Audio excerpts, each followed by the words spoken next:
अरे बबलू बेटा, बड़ी ही मुश्किल से पाल पोस कर तुझे बड़ा किया है।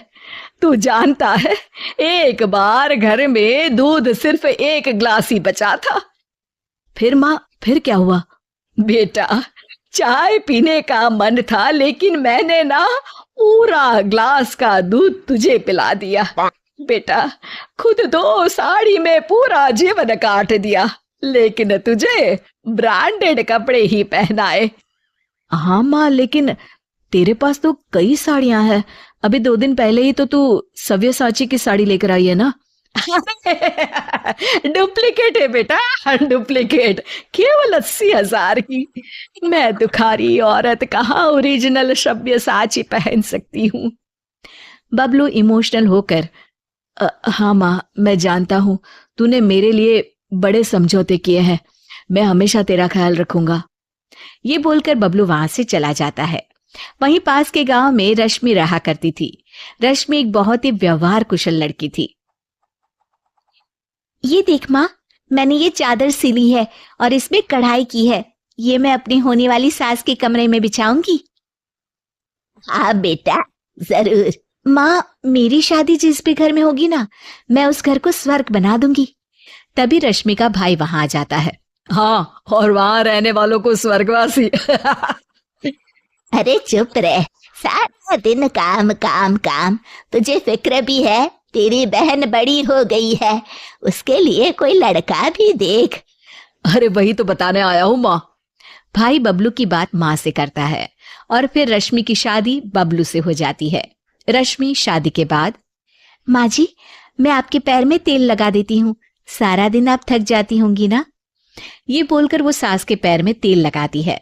रश्मि सास का कमरा सजाती, उनके कपड़े ठीक करती और हमेशा हर जगह उनके साथ जाती। लेकिन सास तो सास है। एक दिन रश्मि की माँ उसके ससुराल आती है। अरे रश्मि बेटा, कैसी है तू? बहुत दिन हो गए तुझे देखा नहीं तो मिलने आ गई। अरे माँ, आप बताया नहीं कि आप आने वाली हो, मैं आपके लिए कुछ अच्छा बनाती। तभी वहां रश्मि की सास आ जाती है।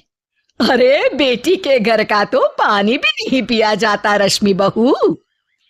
वो तो बहुत पुरानी बात है माँ जी। माँ तो इतनी दूर से आई हैं, कुछ खाएंगी नहीं तो कैसे होगा। अरे नहीं नहीं रश्मि, कोई बात नहीं, बस तुझसे मिलने और तुझे देखने का मन था सो चली आई। अच्छा, अब चलती हूँ। रश्मि को सास की बात का काफी बुरा लगता है, लेकिन वो कुछ नहीं कहती। अगले दिन, अरे बबलू, तेरी सास आई थी कल, बेटी के घर आई और वो भी खाली हाथ। मैंने तो खड़े पैर ही वापस करवा दिया। ठीक किया माँ, आप जो कहेंगी करेंगी वो कभी गलत हो ही नहीं सकता। रात में रश्मि बबलू के कमरे में आने का इंतजार करती है। आज तो मैं इनसे पूछ कर ही रहूंगी, ये क्या तरीका होता है? मेरी माँ इतनी दूर से आई और बिना कुछ खाए पिए चली गई। बबलू की माँ बबलू को कमरे के बाहर ही रोक लेती है। अरे बबलू बेटा, जरा पैर तो दबा दे। माँ, मैं थक गया हूँ, रात काफी है, कल दोपहर में रश्मि दबा देगी। हाँ हाँ, तेरे लिए तो रात हो गई। जब तू छोटा था पूरी रात जगाता था, तब मैं सारी सारी रात तुझे गोद में लेकर बैठी रहती थी। हाँ माँ, ये तो सिर्फ माँ ही कर सकती है। और फिर वो माँ के पास जाता है और उसके पैर दबाने लगता है। पैर दबाते दबाते उसे नींद आ जाती है और वो वहीं माँ के पास सो जाता है। सुबह वो अपने कमरे में जाता है तो रश्मि उससे कहती है, कल आप कमरे में नहीं आए, मुझे आपसे बात करनी थी। हाँ हाँ, करती रहो बात, लेकिन याद है ना आज मेरा ऑफिस भी है। देखिए, कल मेरी माँ आई और... हाँ हाँ रश्मि, छोटी सी बात का बवाल मत मचाओ। तुम्हारी माँ खाली हाथ ही आ गई, यह तो कोई तरीका नहीं होता ना। रश्मि समझ जाती है कि बबलू को उसकी माँ ने अच्छे से कान भरे हैं। वो उस वक्त तो कुछ नहीं कहती, लेकिन ठान लेती है कि वो सासू माँ को सुधार कर ही रहेगी। तो फिर में सास कहती है, अरे खाना खाने का वक्त हो गया है रश्मि, कहाँ हो तुम? माँ जी, हमारे घर में रिवाज है कि जिस दिन ससुराल से बहू की माँ बिना खाए जाए, उसके अगले पूरे 1 हफ्ते ना खाना बनाता है ना कोई खाता है। ये बोलकर रश्मि वहां से चली जाती है। सास किसी तरह खाना बनाकर खाती है। अगले दिन, अरे रश्मि, मेरे पैर में दर्द है, जरा तेल तो लगा दे। अरे माँ जी, मेरे खुद के हाथ में दर्द है, मैं कैसे तेल लगा सकती हूँ, खुद ही परेशान हूँ। ये बोलकर वो फिर वहां से चली जाती है। सास परेशान होकर अपनी बेटी को बुलाती है कि वो रश्मि से बात करे। अगले दिन ननद कहती है, अरे भाभी, माँ की चाय का वक्त हो गया है, क्यों कोई उन्हें चाय नहीं देगा क्या? अरे आप ही दे दीजिए ना ननद जी, मैंने तो रोका नहीं कि किचन में ना जाए।